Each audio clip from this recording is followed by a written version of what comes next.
Welcome to the Junior Golf Podcast, a podcast dedicated to helping parents and juniors navigate through the journey of junior golf. From fitness to mental coaching, we cover it all on this podcast. Here's your host, Ro Thompson.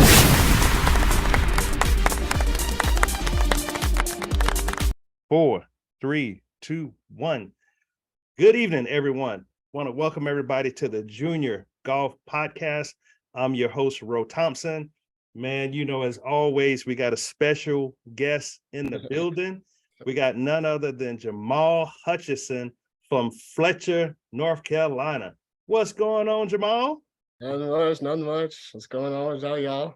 Good, man. Good. Hey, it's good to have you on the podcast. And you know, I've been trying to get you on for the longest. Yeah, I know. It's been a long time coming. A long time coming. We finally got you on, and got a lot of people watching you. And I know we're going to give some shout outs tonight. And typically we may get some questions from our live audience. So if we get some questions, I'll throw some questions out there to you. But man, just to kick off the podcast, man, tell us a little bit about yourself. We know you're from Fletcher, North Carolina. Tell us a little bit about yourself and how did you get in the game of golf? So I'm Jamal. I just graduated high school 2 Sundays ago. Congratulations. Yeah, thank you. I'd really been in golf my whole life, really. When my dad would go to the course when I was in preschool, and then he would pick me up, and then we would go back to the course, and that's how I learned. I mean, I didn't really learn nothing back then, but I was just hitting. And I found it fun, and so I'd stayed in it all the way up until now. And it's just been a crazy ride, basically. Good, man. Good. So how old were you when you picked up your first club? Probably 3. 3-ish? I started with the plastic clubs when I was a kid. Probably a real club when I was probably like 5. Something like that. Yeah. Right. So obviously you kept playing. You've been playing now for probably about 15 years. Does that sound about right? Yeah.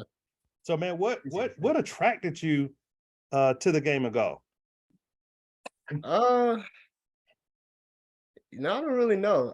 When I went out there, I was kind of like, I won't say like natural talent, but I wasn't like completely lost. Like I could hit the ball, and I guess I didn't lose interest because I wasn't like terrible. I could like make contact just about every time. And so I just always found it fascinating and fun. So I stuck with it. Good. Because I mean, golf is one of those sports where, if you get a little frustrated, you may end up wanting to quit, but you hung in there and you kept playing, right? So So what when did you figure out that that you were pretty good at golf? I think when I was 8 and we played like US Kids. I think you know what US Kids is like. Yeah. I know US Kids, and I know all of them. Well, I was playing against this guy who's Andrew Gregory, who's going to Liberty now to play golf. Yeah, and we would go not back and forth. Like it was like a tour, and it was probably like 10 events. Okay, I lost the first 9 events. Like, oh wow, the tour championship. But the thing was, I was like beating him probably out of those 9 times. I was probably beating him like 6 or 7. I was beating, and I just could not finish at the end. Like I would double or bogey, and he would par, and then I would lose at the very end. Right. And at the tour championship, I shot my best round. I shot 2 over, I think, on 9 holes, and I ended up beating him by 5. Wow.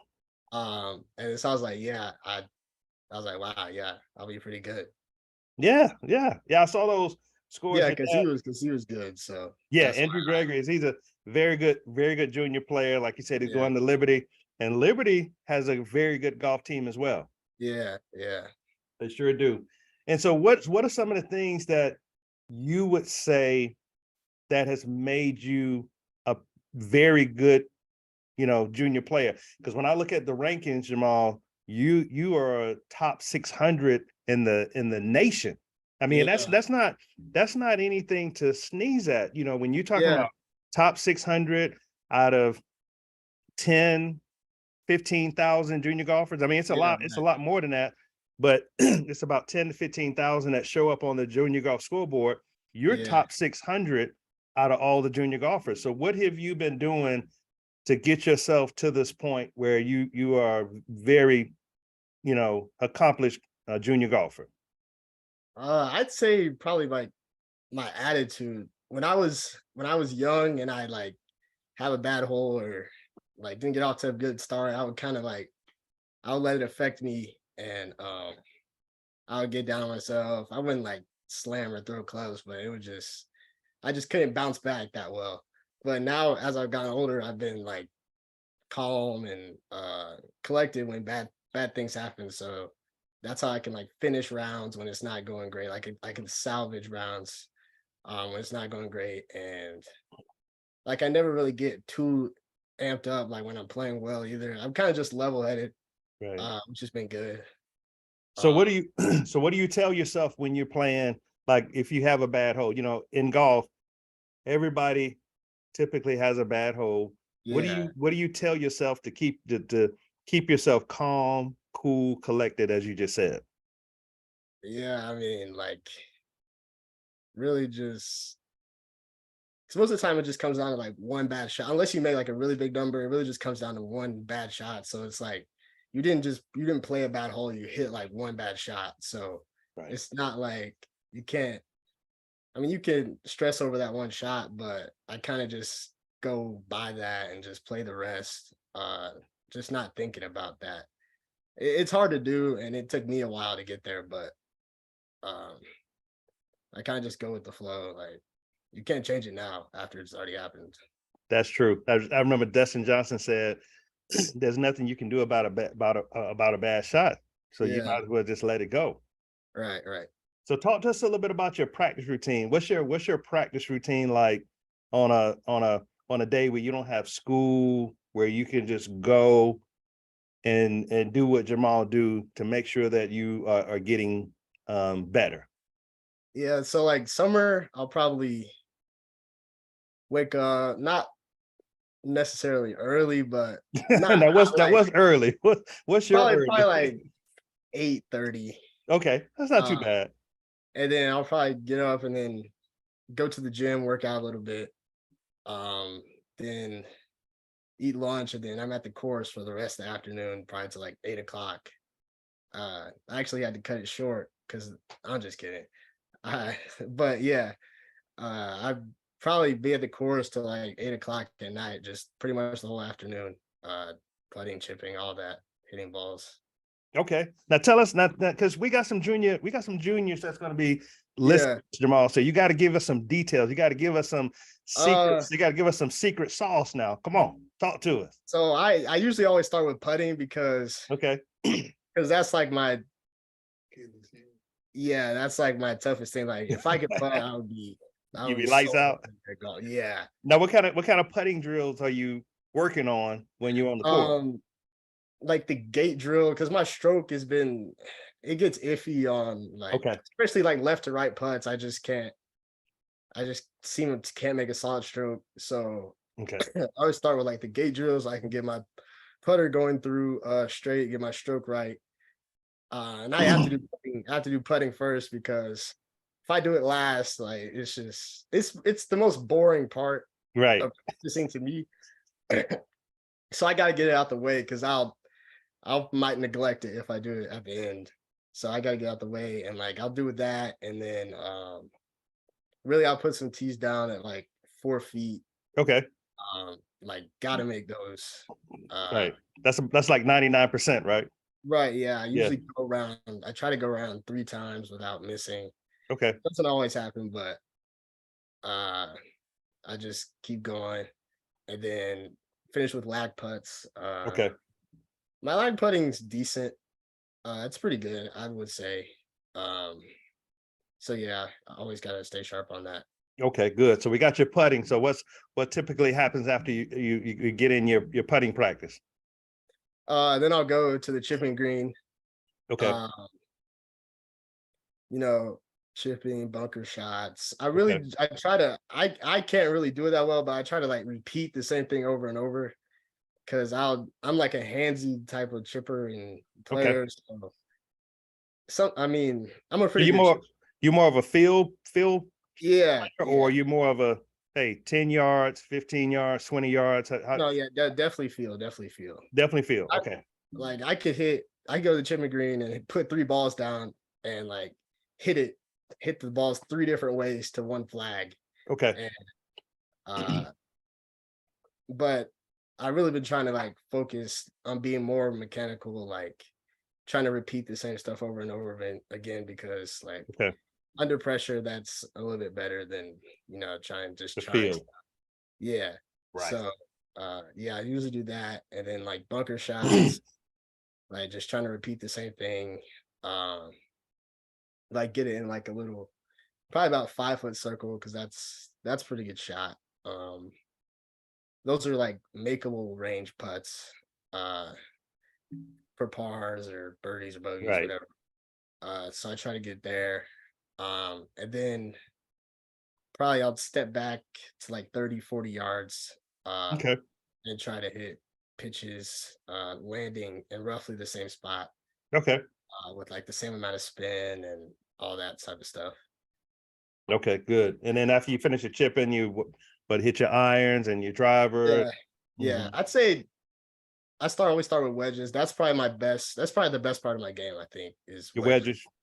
Because I never really hit the ball. I never really hit the ball far. I hit it farther now, like compared to competition. But back when I was younger, I was definitely one of the shortest. So like my wedges had to be good. Like when I got the opportunity to hit them. So that's really stuck with me as I've grown. Like my wedges have always been good. That's good. That's good. So it sounds like you got a pretty good practice routine, man. Let's talk about let's switch gears a little bit and let's talk about some of these tournament results because I've been following you. I've been following you for a while, and man, you have me a little amped up after the first round, man. I know. You in first place and you're dominating, and I'm like, yes, Jamal's gonna win this big junior tournament. So man, what happens on the second day? Yeah, I mean, first day is great. Like, yeah, I know. I mean, you can go for pins and stuff. I mean, right. It's great. I usually play the great. pin placements are a little easier, huh? Yeah, and then the second round, I don't even know. I really don't even know. I really don't feel nervous, I per se. Right. I just really don't know why. I guess I get in my head about winning and stuff like that. Right. I don't perform, but I don't know. Man, listen, Jamal, you be having us on the edge of our seats. Yeah. Like coming down to like imagine me 14, playing. 15. Yeah. Yeah. Yeah. Gosh. And I just, it's it's great to be in that position though. It is. I mean, and I'm learning every time. How to stay settled. That's good. Yeah. Now, what's been your favorite tournament where you've over the last year or two? What's been your favorite tournament that that you felt like you've played pretty good and stuck with the big dogs? I say Mimosa Hills, which is like up in Morganton, North Carolina, probably like an hour away from my house. Right. And like a lot of the top I know in the top 10 of North Carolina, probably like 6 out of the top 10 in North Carolina and South Carolina were all playing in the tournament. You had them on the ropes. I saw you. Yeah, I shot 66 the first day. Yeah, 66. And then I birdied, and I was one back after the first day. And then I birdied the first hole the next day. And so we were tied after 2, and then I had 3 more birdies and a bogey. So I was winning by 2. And then a kid, like a younger kid, he kind of got hot in the back. I think he shot 33 on the back 9. Okay. And he kind of snuck up. I was still winning, and then he took the lead on 16. Mm-hmm. And you birdied. And then I like stuck it to like 2 feet and birdied it. So we were tied again. And then hole number 17 is like the hardest 150-yard par 3 in the whole world. The green Wow. is Well, take us through that. What happened? Because me and my wife, we was in the kitchen, and we Yeah. were like, yes, Jamal's getting ready to win this. the Then you green's get to like the 17. size of my bathroom. Oh, really? And it was so in between clubs, and I should have hit the lesser club because Yeah. you know, like adrenaline and all that. Yeah. I didn't think about any of that. And so I hit the longer club, and it went long, like way long. And like the green, like it's a tiny green. Tiny green. Okay. It was in deep rough, and I chunked it a little bit. It got halfway up the hill. Okay. And then so the next shot after that, Mm-hmm. I hit like this high, soft, like floating shot to like 2 feet. So I was like, okay. Like I bogeyed it to basically keep me in the tournament. Right. So I was one back going in 18. I didn't know what the other guy had done on 18. So I was thinking that I was either I was one down or tied, I think. Mm-hmm. I didn't think he birdied. So I piped a drive in the fairway, and it's 142, I think. Yeah, I remember it was 142, Mm-hmm. slightly into the wind. So I'm like, okay, this should be a good pitching wedge. And then boom, adrenaline again, and I hit it like 30 yards over the green. What? Oh, Yeah. Or like 30 yards over the pin. okay. And so I'm on the back of the green. It's a straight downhill chip. Yeah. And I hit a great chip. Like it was high and soft, and it rolled, and it was breaking towards the hole. Mm-hmm. And then it just straightened out at the very end and kept going by. And it was like probably 10 feet by. Oh, And then I missed the 10-footer, and then I missed like the 2.5-footer coming back. oh no. So, Okay. so it was a quick double. Hey, lesson learned. Lesson Ticked it learned. off. I still came in the top 5, but Yeah, you did. Yeah, you did. and that All was right. the longest round of my whole life ever. Wow. Like, we were sitting on 17. 13, I think, and I was like, "Oh my gosh, this round Was a little backed up that day? Yeah, it wasn't backed up and really until 13, but it was Okay, just until going 13. by so slow because I was like, please just finish this. Like I'm winning. I was like, please get this over with. Right, So, let me get this like, win, right? yeah, and then it was like, dang, we're only on 13, and then Yeah. got backed up, and I bogeyed 13. I didn't birdie 14, which was like an easy par 5. And then so Yeah. I shot 66. That's all right. That's all right. You know, Yeah. it's all a learning experience, right? Yeah. So let me ask you this, Jamal, before I get into some additional questions. Now, what advice would you have to some aspiring junior golfers? You know, you've kind of climbed the ranks of junior golf, and you headed off to North Carolina Central, Division I golf school, and you got some big plans. What would you say to an aspiring junior golfer, let's say 9th grade, 10th grade, on how to really get themselves prepared for this journey? Yeah, really just like don't try your hardest not to compare yourself to other people, because everybody's path is different. Like there's people at the top that will burn out or that won't like keep improving. Right. And you could be right there with them in like 2 years and a couple years or a year. Mm-hmm. So like I didn't I'm saying this out of experience because I did not. I was comparing myself like the whole time. And it really didn't get me anywhere because I couldn't change what somebody else did. I can only change what I did. So like just don't get caught up in what other people are doing or like where other people are going. And it sounds crazy that I'm saying this to myself, but I was that guy who was worrying. Right. But just run your race, basically. Like I like it, man. That's some great advice, man. I think juniors need to hear that because they look at other players and they like, man, I can never be as good as them. But you never know. You put that work in, and before you know it, you right there with some of the other junior players. Yeah, right. Yeah. because I've seen it. So man, so who are some of your favorite PGA Tour players or LPGA, either one? LPGA, okay. Or I say on PGA, PGA either one. I say on PGA probably Jordan Spieth. Okay. And He had a good round today. Did you see his he round shot today? 3 under. Yeah. Yeah. Hey, listen, let me tell you something. Murfield Village gave Tough. a lot of people some trouble today. It's tough. Yeah. Yeah. I say like him and Colin Morikawa, like people who aren't known for like hitting it long, but like they don't. Their short game's really good,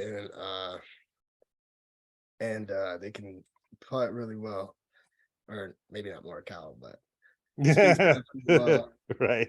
And so they're still like up there winning a lot. And then my guy Harold on the Live Tour. Yeah. That was a big win. That was a big win he had last week. Right? It was. Shout out to Harold Varner, the third with I think he raked in like 4.5 million this past weekend. That's a big deal. Crazy, yeah. And then obviously Camp Champ too. Take a minute and give some shout outs to some of the people that's really helped you along the way. Who you want to give a shout out to real quick? Yeah, definitely Jeff Champ and my buddy Jeff Champ out in California. Yeah, and the foundation, like they sent me to they got me into the North and South Junior this year. Wow. And into the Congaree Global Golf Initiative camp last year, which was literally insane. Huge. How's John liking it so far? Oh man, he's loving it. I barely talked to him. Yeah, that's what my mom told me that I barely. Yeah, he called me today finally. I'm like, I looked at the phone. I hadn't heard from him all week, and you know why he called me, Jamal? What? He needed some money to go to the pro shop. Oh, I'm like, dude, listen. I've been wanting to talk to you all week. You ain't got time for me. And now all of a sudden you want to call me because you want to go to the pro shop? Really? Come on, dude. Yeah, I didn't call. Yeah, I didn't really call my parents either. Oh, you didn't call either?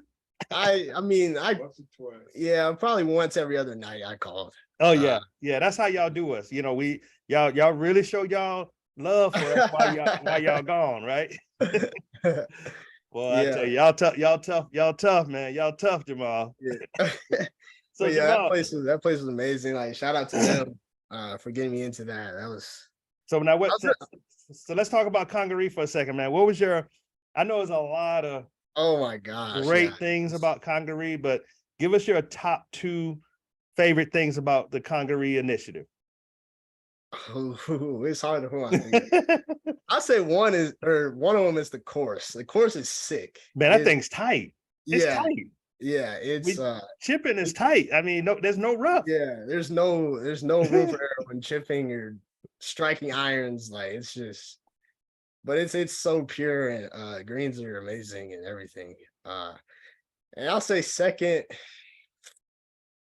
You basically were set up. Like I think they told us last year that all this was worth about $100,000 per person. Yeah, to be in it. So. And to have that all that for free was just crazy. It is, because I've been trying to add it up, Jamal, and I think me and one of my golf dads, we added it. I said about 20, but it's probably closer to 100. Yeah, they said because it was just it's just so much. I mean, so crazy. Much. They had many fridges in our rooms and stuff, and TVs, weight rooms, and all the TrackMan studio, brand new clubs, that? I wish I could go back. I wish I could have another week. I know. I think Congaree has the best golf academy in the country. Yeah. And my thinking is, Jamal, a junior could really benefit from that by going to that maybe twice a year. Or for sure. What would you say about that many, maybe? Yeah, Bruce is amazing. I learned a lot in just a week from him. Two owners. And both the owners, Sim and John, were just great the whole week. That's good. We learned about everything. We learned about manners and yes, kid and Did you learn anything about staying in touch with your parents? No, we didn't No, learn I'm just anything. teasing. All right. Hey, so listen, before we ask a couple more questions, man, I got a question that came in from our Facebook Live. They said, Okay. what's your average and top end driver swing speed now? And what was it as a ninth grader? So how do you know about how you progressed from ninth grade to where you are now? Yeah. Okay. So right now I'm probably like 113, 113, 112. Okay. Right now. Back in ninth grade, it was probably like, I was probably barely cracking the hundreds. Right. Okay.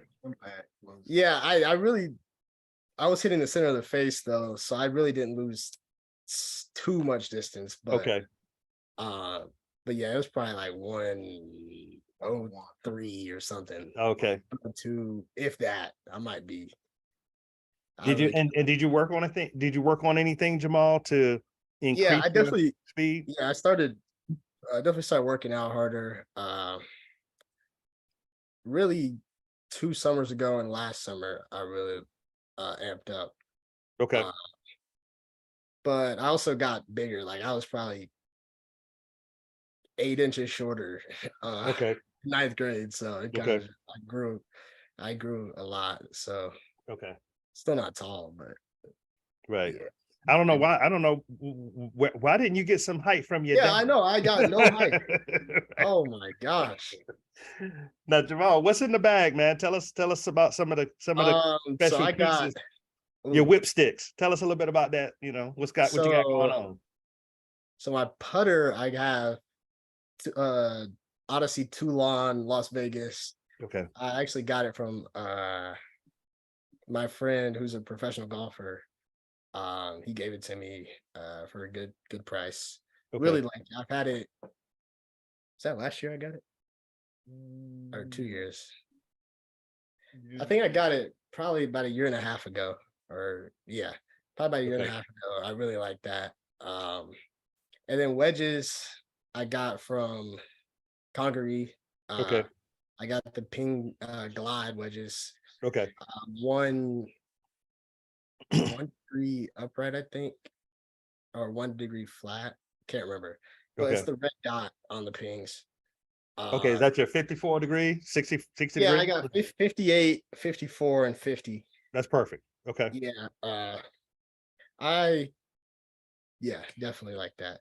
Okay. And then pitching wedge is a little bit different. I have a Mizuno. I have a Mizuno pitching wedge. Okay.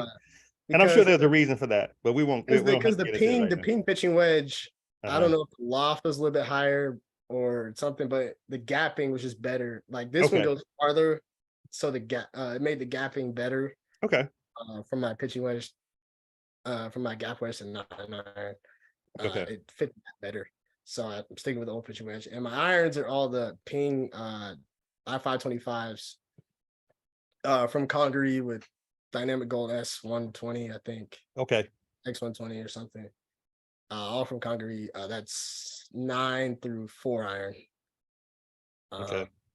That was the first set of irons I've ever gotten fitted for. Wow. Ain't that yeah. something? That's So, good.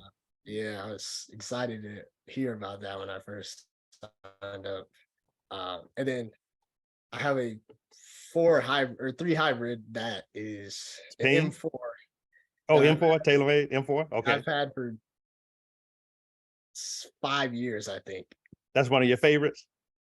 Yeah. Yeah. Yeah, I like it. Yeah. I've had it. That's your good luck. That's your good luck charm. Yeah, I got it right when it came out, and I haven't switched since. I might have to switch now. I kind of want a 2 iron, but Yeah, John's hitting a 2 iron. He's hitting that okay. TaylorMade. Yeah. I think it's a P790, if I'm not mistaken. Yeah, okay. Yeah. Mhm. I might switch to 2 iron, but I don't know. Yeah. It'll be hard to take it out. And then my 3 wood is also 5 or 6 years old.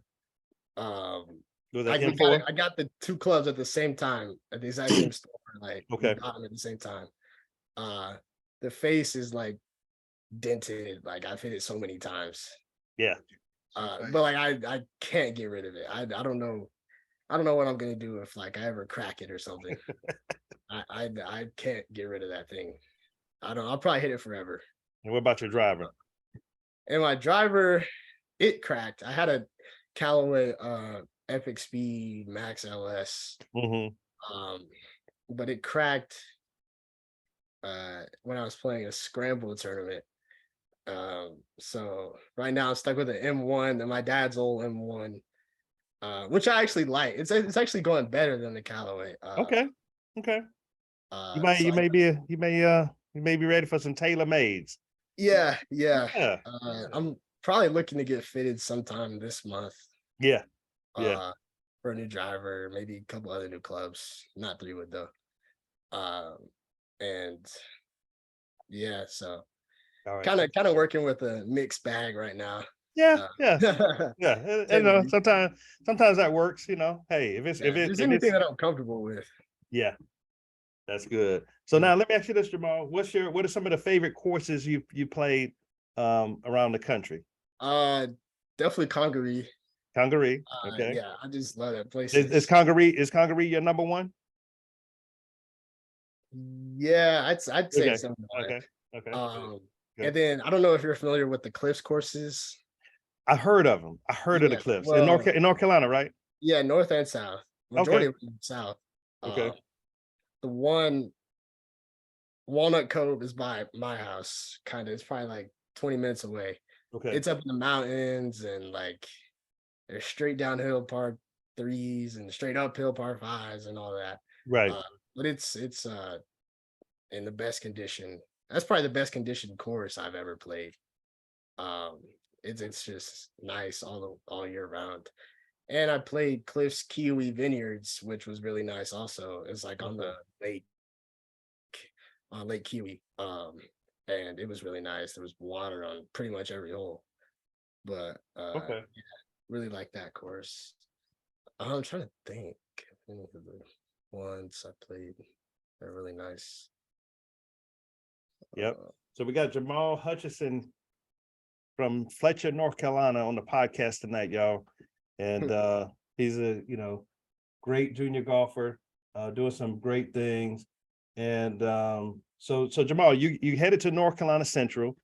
And what are your expectations as you go into your freshman year of college? I don't want to jinx it, but I kind of really leaned toward them because I would like kind of get to play like right away. Yes. And that's a good thing, because I was just talking to a junior dad by the name of Darren up in Philly, and that was one of the top 5, options. To on what school to go to. Yeah. So go ahead. I didn't mean to interrupt you. Go ahead. Yeah. So I kind of get to play right away. So I'm trying to. One of my goals is to win in my first year as a freshman. Good goal. Yeah, I don't think it's ambitious. It's too ambitious at least. No, you see the scores on golf stats, right? Yeah, I see all right. I'm kind of picking out tournaments I think I could. Yeah, me and your dad talk about those tournaments all the time. Yeah. Yeah. And then another one of my goals would be like to set some kind of record. I've seen like the lowest score records and like lowest 54-hole score and stuff like that. I feel like I could break one of those if I play well in an event. Yeah, you definitely do that. Now, what's your all-time low, Jamal? 66. 66? Yeah. In the tournament. Yeah. In the tournament, right. That's good. That's really good. And would you say, Jamal, you'd like to give the next level a shot if possible? Oh yeah, for sure, definitely. Okay. And why do you want to play on the PGA Tour, Jamal? Why? I don't know. I can't imagine me not playing golf. Like, right. Seriously. So you love it. Yeah, I love it. Like, I struggle to even like play well. Like when I'm just out playing. Yeah. It's just like I need something on the line. So like for me to not be playing golf or something, like at some point in my life, it would be hard to imagine. So I just want to continue it and make money out and stuff like that. Well, listen, you got the tools, you got the support. Speaking of support, where's mom and dad? Where's the folks? What's up, Hutch?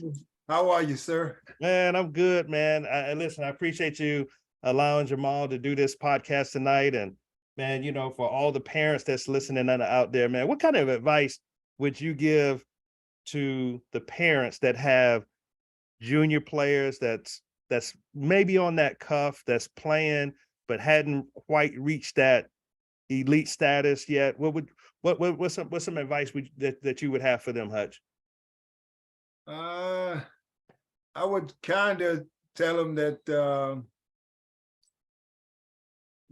don't necessarily get wrapped up in the numbers immediately. Okay. I would say address the child, the player, and his development. I'm a coach, a basketball and golf coach, and a golf individual instructor. I see it more as the child development and the ability to practice at whatever is a deficit or something that he can enhance his strengths. Right. Or definitely, pile on his strength or definitely attack his weaknesses. I think that's the path to extra attention by the parents, either getting somebody that can actually reach the kid in that capacity, or if the parent can't do it, or if the kid is more focused on tournaments and results, somebody try to switch him on extra time at development. Because I think overall, if you say you hadn't reached that cusp of elite, it's going to be a level of confidence that comes from somewhere. Right. And I think that's the ultimate to the kid, is what you can get in you, no matter how much your parent them want you to get it, or they can take you somewhere. That kid got to constantly fire from inside when he's standing on the tee, or got to get up and down. So I think, the development part of the kid practicing, kind of takes you from one level to the other. That's correct. And Hutch, what would you say would be the best way to identify those issues that really need to be fine-tuned? I mean, is it something that the parent can do? I know what I do, but is it something that the parent can do, or is it something that we should make the junior do? Or how did y'all identify what Jamal needed to really tighten up? It couldn't be any more obvious. It's putting. But yes, we challenged them to see the other kids putting and making putts, right, and asking him what is necessary for you to make it. Mm-hmm. And we kind of broke it down that it's, if you can't do it, you have to practice it until you can. And what makes you any different than anybody going forward or achieving something is how much you put in it. Correct. So Jamal's, the little thing I always try to tell Jamal is, mm-hmm. and even when it's not going good, is can we practice tomorrow? Then your golf career or game is not over. Yes. So I love that, Hutch. You have to realize it. Yeah. And even though it's not going good, mm-hmm. you say, okay, tomorrow is a better day, a brighter day. I'm going to go practice again. And Jamal's putting has tremendously improved, but he went and spent 2-3 hours of straight putting over and over and over. One night he putted so bad, me and his mama, mosquitoes infested. Yeah. right outside to the course was right next to us. Yeah. Walk outside. Mm-hmm. We putted getting bitten by mosquitoes because he hit it so close and missed so many putts. Yeah. But lo and behold, that putting in those mosquitoes, the next day he putted like a champ. Yeah. And it was the work that he put in. And I told him, I can't help it. Your mama can't help it. It's just work, buddy. Hey, Hutch, it's so funny you say that. When John played at Cherokee National couple of months ago, he shot 85 and he had 40 putts, worst putting performance ever, right? So we get to the course the next day. I put him in the gate and, we worked on just backing through, put him in the gate, went out and shot 70, Hutch. Yeah. Come on, so, like you say, man, you gotta address it, whatever the issue is, but you got to make sure you can identify the issues first. And one of the ways that we identify the issues, Hutch, is we keep numbers. We keep up with how many putts around. We keep up with how many fairways, how many greens. We keep up with distances, around the course. I actually do shot data. And so we use Decade, and Decade spits out where the shots are being lost. So it could be 5 shots lost from putting. It could be 2 shots lost from the tee. Decade will tell us where the shots are being lost, and that's where we know where to focus on. That makes sense? Yes, and the other thing to also to where parents can get a little eye on what else your junior could do. Yeah. Don't be afraid to go ask others to give you a real opinion. Mm-hmm. I taught Jamal, and Jamal does his thing because he has a different swing and that he can work, to his perfection. Right. But I have pros as friends. Right. And I literally call them, I send them the thing, what is this, or what did you see if this is happening? And they literally come back. I mean, they kind of love Jamal's swing. We ain't never had anybody to tell, hey, if you can do that, ain't nothing. I actually talked to one the other day. He on your associate, the Black Golf Association. He's like, well, if he can do that and his swing, he said, ain't nothing I can do to help him. But I literally do ask pros to break it down.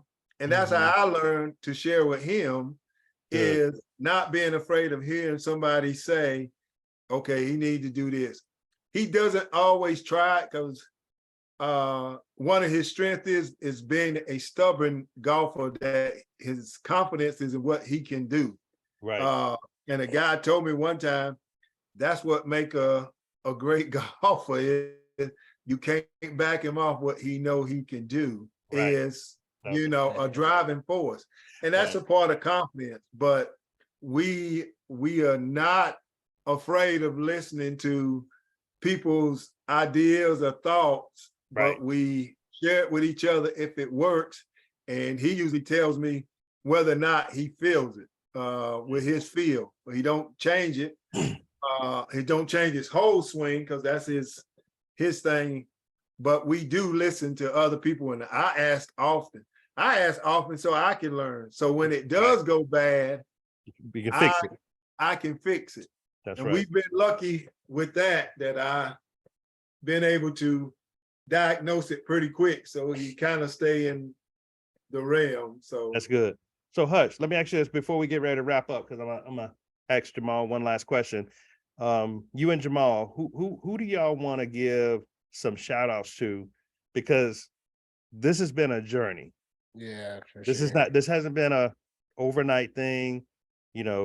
15 years in the game, got a lot of good golf left. Who do y'all want to give some shout outs to on this podcast? Your mama, his mama at first. Thank you. You better give mama a shout out. Without a doubt, she is the backbone between us. Jamal reaching where he's at. That's good. We come home, we get a meal after we've been out there. Yeah. She booked the hotel. She drives. Booked the flights. I'm tired. Right. Undoubtedly, she is. She's the MVP. A lot of people would say, but we share time. I spend time out there with him. Yeah, that's right. Harold Varner and Harold Varner Foundation. Yes, HV3, baby. HV3. Yeah, he's Jason Cox. Jason. Jason's my man. Jason take care of all of it. Yeah, he's there. Jason got Jamal where he needed to be to start getting those rankings. Yeah, and Wow. Jamal had a conversation with Harold and say, "Hey, Jason got you." Yeah, and Jason has been 100. Wow. And Shout out to Jason Cox, man. And Jamal's development to him getting to perform on the stage. Jeff Champ for certainly for sure. That's just the invitation and going out there really pepped Jamal up to that. Okay, I'm on the verge of being an elite golfer, being invited to that. Yes. Shout out to Jeff Champ. In a lot of large tournaments, really can do a kid good if he's on the cusp of turning the corner or going to the next level. Right. Was that my first term outside of the Carolinas? So he's besides has been very helpful. Anytime I need something, I can reach out. And HV3 is 110%. Yeah, that's good. That's good. But everybody else, our local pros, McConnell Golf. Hold on, let's not forget McConnell Golf. Okay, excellent. Okay, awesome. And listen, I know they're gonna really, when they hear this, I know they're gonna appreciate. Yeah. So Come on, anybody you want to shout out? Yeah, McConnell Golf again. They had this scholarship. They have 10 courses. They just got one today, actually. But they have like 10 courses. And shout out to Brett, who's like a golf course he sells real golf estate courses, but he's also an ex-golf pro. Yeah. And he got us into the McConnell scholarship. Yeah, he told me about the McConnell scholarship, which is for all my high school years, I could practice and play, basically be a member at any of the courses, 10 courses. And luckily there's one really close, the Country Club of Asheville. Which I've been at for the past 4 years. Which has been an awesome facility and great practice facility, great course, pristine, and it's got me. I probably would not be as good as I am without it. So, shout out to McConnell Golf. Yeah, for sure. Right. We don't want to forget anybody, but if we forgot you, we thank you also. Just tell them you love them, Hutch. That sponsored, that helped. Yes. Grandpops, the grand, everybody, right? Everybody. We don't want to miss anybody because they've been kind and generous to us. Yes. I mean, Hutch, this is one of those sports, man. It takes a village, man. It does. It does. It takes a village. It does. So Jamal, how can our listeners, man, follow you on social media? That's the big thing now. Yeah. Drop your social media. Yeah, on Instagram. Jamal Hutch _, JamalHutch _ and then also Sweetball Golf, SWEETBALL _ that's really where most of my golf content is, like scores. Okay. Yeah, all there. And then my main is like really just pictures and all my school and college and news and all that stuff. Good. Right there. Yeah. Well, good, man. Well, listen, it's been a pleasure. It's been a long time coming. Appreciate y'all agreeing to do the podcast. Yeah, yes, sir. Yes, sir. We wish you all the best this summer. Of course, me and your dad talk every day. Yeah, I know. So I'm always know what's going on. Yes, and I know North Carolina Central can't wait to get you on campus. And I can't wait for North Carolina Central. So we want to give a shout out to Coach. To Coach. Go ahead. Coach Green. Coach Green. Chris Siff. Shout out to Coach Kendra Green. Yeah. Chris Sifford, Al Wood. Yeah. What's up, Chris? What's up, Al? Yeah, all my guys. Yeah, my man Kendall Wallace. He waiting on you. He waiting on you to get up there. Yeah. I'm excited for us to be teammate. We'll team up. Yeah, I think he'll have one more year. So yeah. Y'all get a chance to go after some conference titles and some individual stuff and right. So I wish you well, man. So thank you again from the Junior Golf Podcast family. Thank you so much for being on. the show. Shout out you. Thank you, Ro. Thank you. You and John, good luck also. Yeah. Right to the top, baby. All right. Thank you for listening to the Junior Golf Podcast. You can follow us on Facebook, YouTube, Instagram, and TikTok. We hope you enjoyed this new episode, and if you did, please leave us a review on Apple Podcasts and Spotify. Please share this episode with others who may be interested in this topic. Also, feel free to let us know what topics you'd like to see covered in future episodes. Get in touch in the comments or on any of our social media networks. See you next week for a new episode